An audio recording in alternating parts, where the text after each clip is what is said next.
Hello and welcome to our session on ninth chords. This video will deal specifically with the dominant ninth chord, and the symbol that you see on the screen at the moment is the symbol for the dominant ninth chord. All the examples on this video will be presented as C dominant ninth, but obviously you can move the chord shapes around to any pitch level. The notes in a C dominant ninth chord are C, E, G, B flat and D.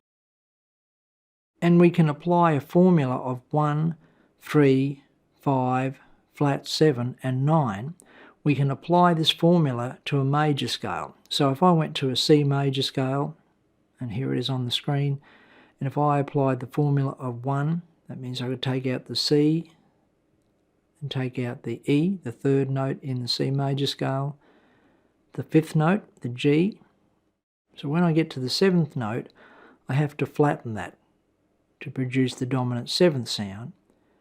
And then to create the dominant ninth chord, I go past the octave and select the D note. Another way of doing this, if you're familiar with modes, we could take a C Mixolydian mode and select the first, third, fifth, seventh and ninth notes out of the C Mixolydian mode. We'd end up with the same notes. Now that we have the notes, let's have a look at the function of the dominant ninth chord. Essentially, a dominant ninth chord can be used as a substitute for a dominant seventh. Now, of course, it all depends on the tune.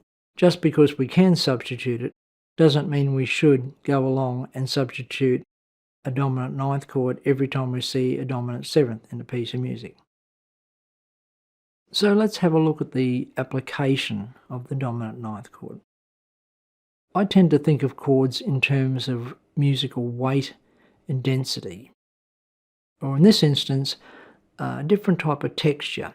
The dominant ninth chord has a thicker texture to me, that's the way I think about it, than a dominant seventh. So let's have a listen to both chords. I'm going to play the C dominant seventh. That's the diagram you can see on the screen at the moment. This is how it sounds.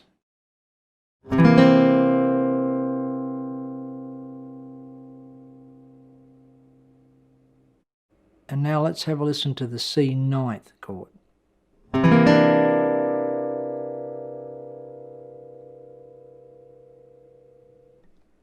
C dominant seventh again.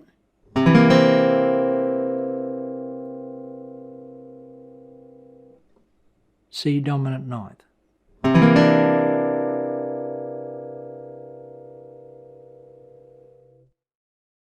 In this particular diagram, I've omitted the fifth in the chord. I've left the G note out.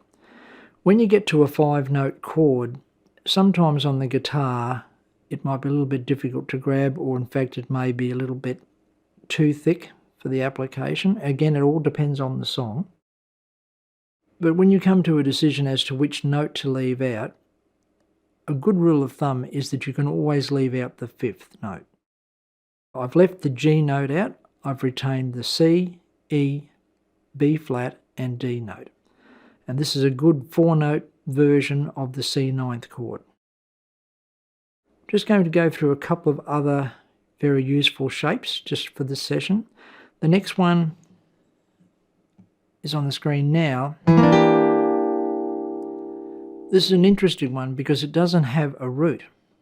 So in this instance, I've included the fifth, but I've omitted the root.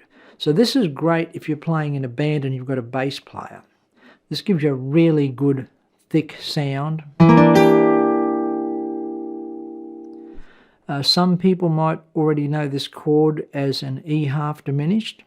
Just put a little arrow going to where the E would be in this chord.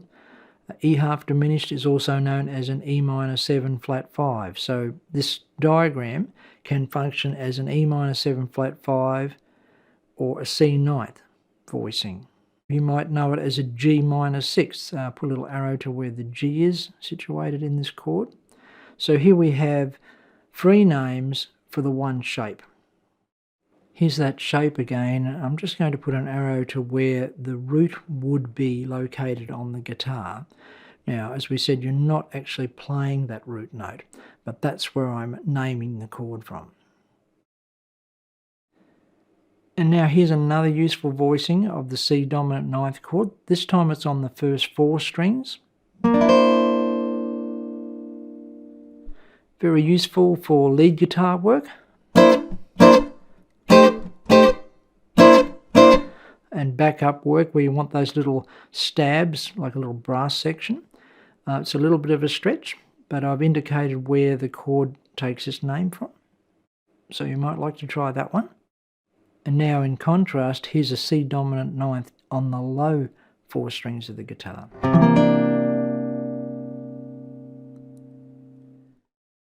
Even though this voicing on the low 4 strings features exactly the same notes in the same order as the first C ninth chord that we played, because it's played on the thick strings, it has a much denser texture. Now, before we wrap up this first session, here's an example of how you might combine a dominant 7th chord, like the one I have on the screen, with a 9th chord. I'm going to use the dominant 9th chord that we presented earlier. Now let's say we had a bar of C7th.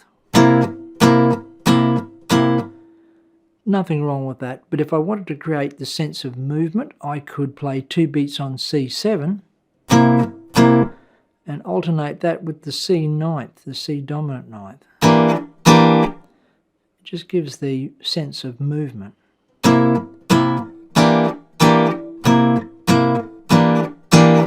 And you can probably hear there what I mean by a different type of texture. So I'm really treating it as a bar of 4 beats on C7th, but I'm creating this movement within the harmony of a C7th, moving to a substitute chord, the C dominant ninth.